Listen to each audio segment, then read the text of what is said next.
Welcome to solverfy, the place where learning becomes simple. If you're struggling with homework, assignment, or doubt in subjects, don't worry, you are in the right place. So for this problem, our system has 1 degree of freedom, which is defined by the coordinate of our angle.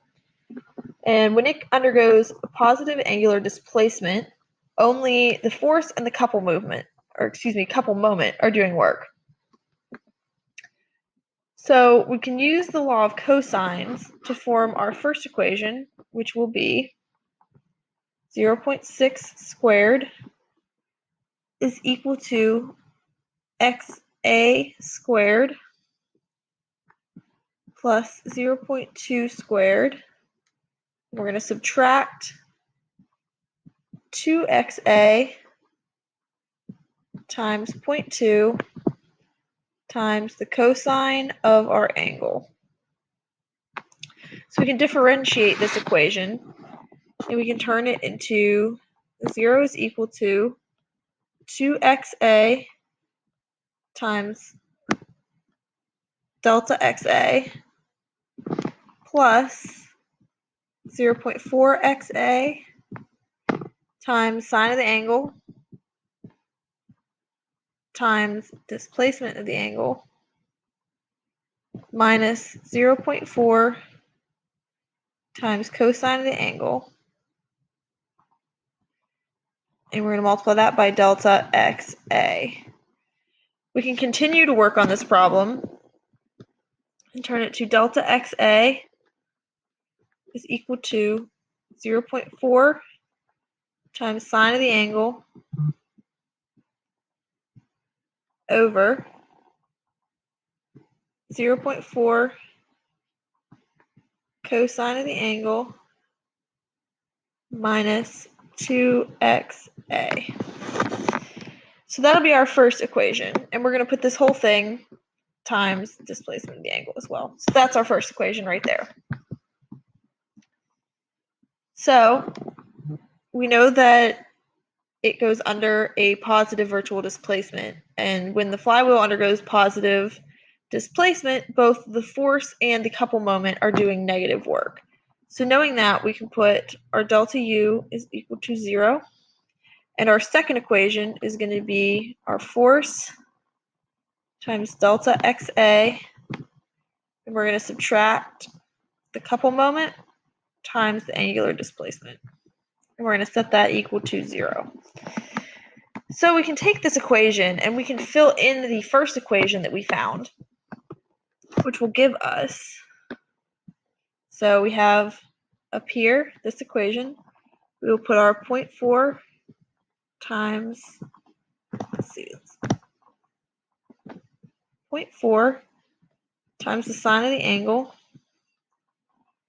and that's going to be over 0.4 cosine of the angle, let's extend this out a little bit, minus 2xa,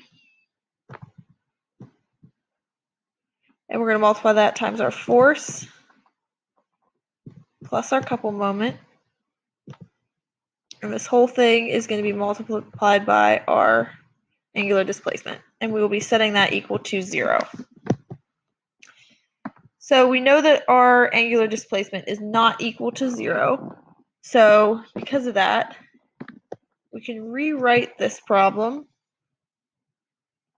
without it. So if we take this equation here and we x out this part and solve for our force, we end up with F is equal to, here we have our first equation. Oh, excuse me. And we're switching it here. There we go.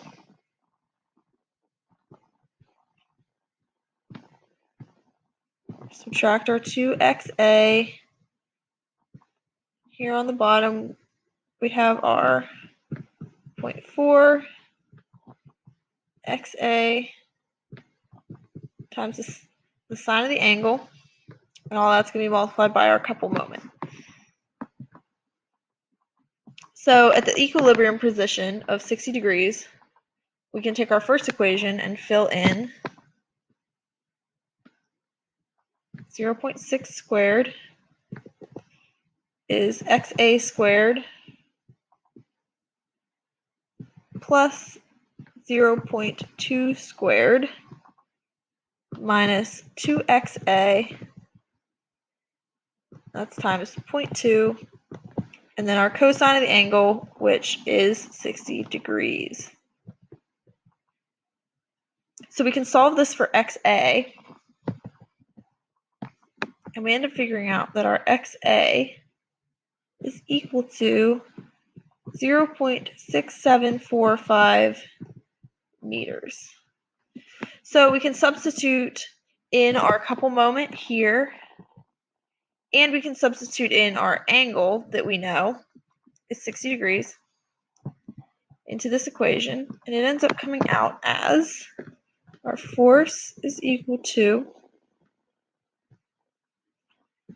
don't forget our negative sign at the beginning, so you have 0.4 times the cosine of 60 minus 2, and then we know xa is the number we just figured out here, so we can put that in.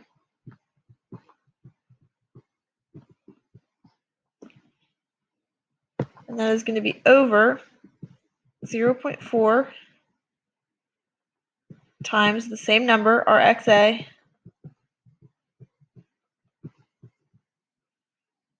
times the sine of 60 degrees. And our couple moment was told to us as 75 in the problem. So if we solve this equation, we end up with our solution, which is 368.81 newtons, which can be rounded up to 369 newtons. And that is our final answer.